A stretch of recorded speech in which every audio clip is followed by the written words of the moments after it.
Kevin Coleman. Now, that's a name that might be kind of familiar to some Mississippians. He played at Jackson State, signed with Jackson State out of high school as part of that class with, I think, Deion's first class with Travis Hunter, a four-star kid who was committed to Miami. He flipped from Miami. Didn't draw the same headlines, obviously, as Hunter did.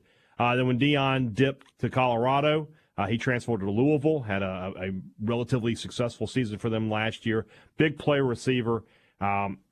State still needs to get some veteran guys. I think they're going to go after one more receiver in this portal class.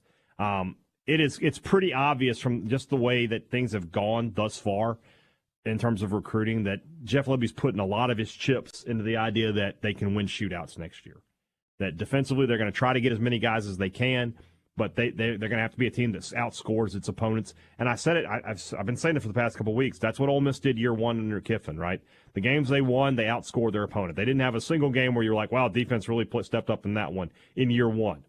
I think that's what State's going to have to be in some ways next year. I think that, especially when we talk about the conference games, they're going to have to be 35-plus points if they want to win. And so you're seeing Lebby really pushing the offensive recruiting thus far. And not only about the wins, Haydad. So you're trying to, as you build a program, build confidence in what you're doing, right? Because it might not look beautiful right away. Look at Auburn, for example. So Auburn was never supposed to be good this year. But how they looked and the messaging around Auburn should make Auburn fans be really concerned about the direction that they're going. Ole Miss's record, and they played a SEC-only schedule in Kiffin's first year. But they lost games. But what did they do in those games? They scored points. They got a standing ovation as they left the field after the Alabama game, and Kiffin was mad about that. But still, they at least looked like, okay, I see something here. This is an offensive guy, and the offense is great. Jeff Lebby's an offensive guy, and even if they lose 6-7 games in year one, but the offense is great, you have proof of concept is a phrase that a lot of people like to use. You have something to buy. The opposite. During the build. Yeah, the opposite with Arnett, right? Yeah. Like the game against LSU where they give up 41 points and Neighbors is wide open on every play and Daniels is just killing them. Now, at the time, we didn't know what Daniels was, obviously. But the next week in South Carolina, Rattler was 18 of 20. Xavier Legette has 180 yards receiving. If State had lost those games in tight defensive games where they just couldn't score, Arnett, you're like, okay, well, Arnett's doing his job on the defense. They got to figure out this offense. Maybe they fire Barbet at the end of the year, but Arnett gets another year. But when you're bad defensively and your head coach is a defensive guy, that's a problem. And the same thing, like you just said, when you're good offensively, if your head coach is an offensive guy, it buys him credibility. And I think that's what's going to happen. You mentioned that Alabama game. I guarantee that every Ole Miss fan was far more excited about their team after they lost to Alabama that year than Mississippi State fans were this year when they beat Arkansas 7-3. When that game happened, everybody's like, what is this? What is this? This is awful. This is not what football's supposed to be anymore. Whereas with Ole Miss fans, you're like, hey, when they get it figured out defensively, we're going to be okay.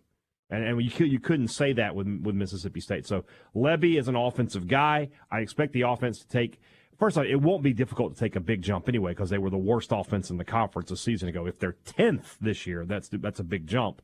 But I think he's going to put together an offense that's going to challenge to be close to the top half of the conference. Last year, I think if you average like 31 a game, that's close. That's about what you had to get for 6-6.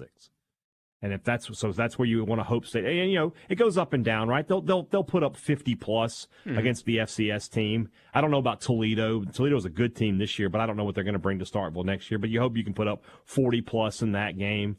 They have another. Looks like Toledo lost a bunch of really good players in the portal. So. They did, and they play UMass. That should be a game where you get 40, 50 plus. So it'll balance out when you only get 20 against somebody or against Alabama. Well, they don't play Alabama next year. When they play Georgia, they only get like 14 points or something like that. It'll all balance out, yeah.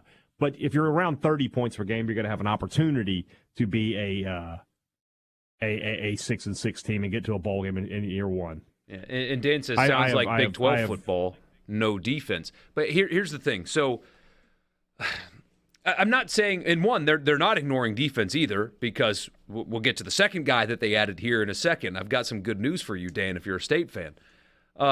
But to Dan? What? you're building, right? That's the point. And I know it's the portal age, but to completely flip an entire roster, totally and completely, looks like Colorado. So you have to be smart in the way that you go about it, right? And so if you're trying to build and if you're trying to get people to buy in, don't you have to think that it would be smart to emphasize one side of the ball more so than the other for now? Yeah. It's the way it has to be. Right now, if you're trying to, even if you don't want to call it a rebuild, right, getting both sides of the ball up to snuff is going to be tough. Yeah. Better to start where you have the experience, where you have the expertise, get that up and running, win some shootouts, build the excitement. Points put people in the stands too. Mm-hmm. People don't want to show up nowadays. People don't want to show up and watch 13-10, 14-13. Nobody wants to watch that. They want to see 35-31. They want to see 42-38. Things like that. Even if you're losing. You know what else it gets people to do? Donate money. Donate money. Because then it becomes your pitch becomes a lot easier. Like, hey, we're humming on offense, man. If we had some NIL money to get some more quality defensive players up in here, we would be rolling. And that's what you sell. That's how you sell it. But they're not completely ignoring defense. Stone Blanton, the Mississippi native, South Carolina linebacker, hit the transfer portal and to no surprise has made his return to Mississippi. And I mean that goes to show, by the way, in high school recruiting, in the portal age, where if you finish second in high school recruiting, and also make sure you don't post on your disparaging things about because he could hit the portal. You never know what's going to come back to haunt you and come back to your school. But and that's why I love portal pickups like Stone Blanton. Yeah. You know exactly what he can do in the SEC already. You got to replace 250 some odd tackles from your inside linebackers. There's one guy you're going to give an opportunity to right there. His recruitment, if you don't recall, he was committed to Mississippi State baseball. But when it came time to make the real decision, he decided to go to South Carolina over Mississippi State and Ole Miss. And ends up, was a starter there and as a team captain as a sophomore out there in Columbia, but has decided to come back home. Only took the one visit, was committed basically by the time he got onto campus. No drama whatsoever with Stone Blanton. So he is a guy who will have an opportunity day one to replace Jet Johnson and Buki Watson.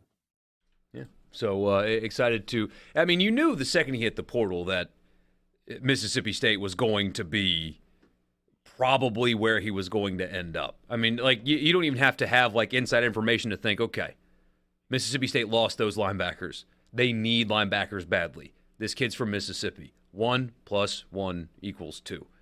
Usually, anyway. Is Common Core still a thing? It may not in Common Core, but in the math that I grew up on, 1 + 1 = 2. Yeah. But you're correct. I mean, it was almost a situation where we talked about Jarquez Hunter earlier. There have been some whispers connecting him to Ole Miss, not even when he was in the portal. Even before Stone Blanton was in the portal, there were some whispers like, he's probably coming back home on this one. And so here it is. Sometimes rumors are correct. Sometimes they are. I did see, speaking of I guess everybody's calling it pre-portaling now.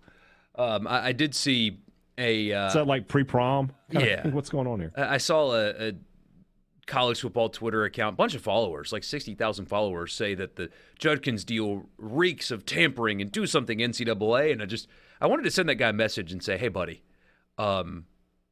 stop. There is no tampering. Yeah, just no. The best time is to delete this post is now. Yeah. The second best time is any other time after that. One, they're not going to do anything. And two, did you see what Bud Elliott said? Yeah, I don't think you want to invite the you want to bring the NCAA back to Oxford? How'd that go last time? I feel like get some more exemplary cooperation. Make it happen. I feel like this time though, they've just resigned. It would be the other way. They've just given up. They're done. They don't care anymore. Whatever. You guys do what you want. I don't even care. Did you see?